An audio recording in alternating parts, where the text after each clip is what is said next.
Rare, brief, non-recurring. That is the simple but critical goal of South Park Inn.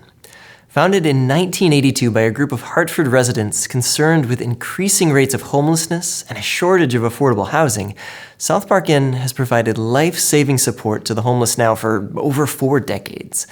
And with as much incredible work as they've done, assisting hundreds of families each and every year, there's still so much more work to do, which is why the team at South Park Inn continues in their mission to provide equal access to shelter and to find solutions for all people to make homelessness rare, brief, and non-recurring.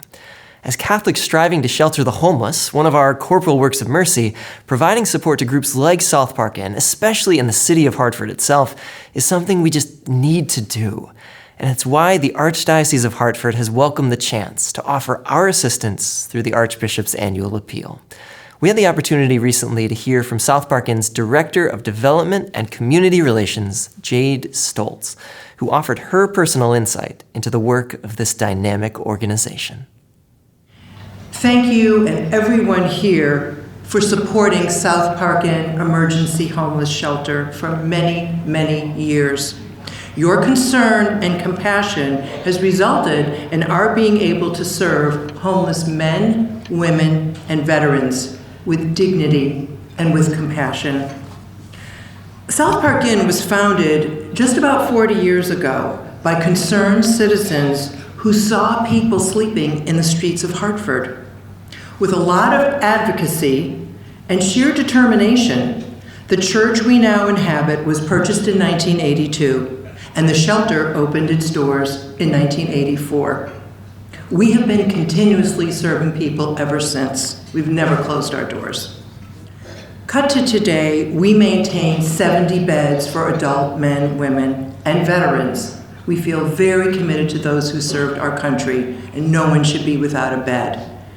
Our weekly Veterans Drop-In Center provides a hot meal, services from the VA, connection to social services, and it's not open to just the veterans in our shelter. It's open to any veteran who wants to join us. And so many are isolated and lonely. We also now operate the City of Hartford's 45-bed warming center on 110 Washington Street. Salvation Army used to run it, and at the 11th hour, the city called upon South Park Inn to step up, and we gladly did. Homelessness remains a significant challenge here in the state of Connecticut. It had been slightly on the decrease for a few years. Now it's back on the increase, and you can imagine why.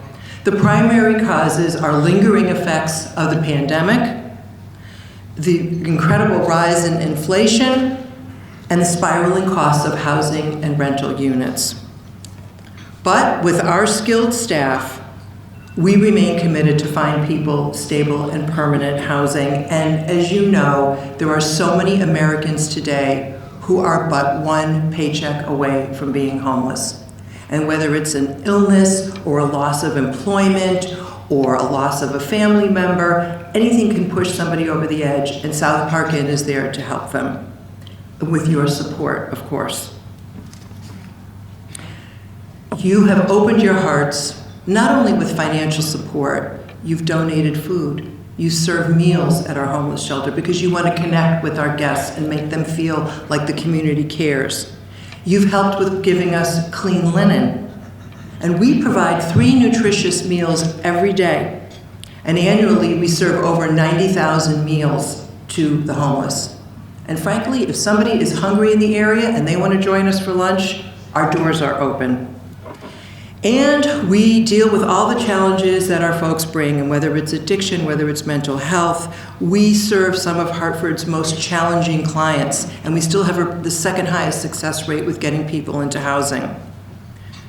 So I'd like to wrap up with a huge thank you to all of you. For decades, you have been supporters of our mission because you believe, like we do, in caring for the most vulnerable. We are fortunate to have many caring volunteers. They donate food, they donate coffee, they donate backpacks, they donate clothing, because our people often come in with nothing.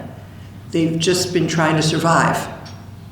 We provide them with medical care and dental care. We have a great partnership with UConn, and folks who have often just been in that survival mode can get their teeth taken care of. They can get medical problems addressed too. And we try to do some enrichment with them, and we do some art classes and movies, and groups will come in and do bingo, because it's traumatic to be in a shelter. It's a trauma in and of itself to be living in congregate living. And we know we understand this, and we try to be very flexible with them. Our gratitude extends to each and every one of you, because you care, because you have compassion like we do for the most vulnerable and the poor. And pretty much everybody in our shelter is below the federal poverty level. In sum, we wish you great success with this year's appeal, and we humbly thank you for being such a generous and caring partner in our work. Thank you.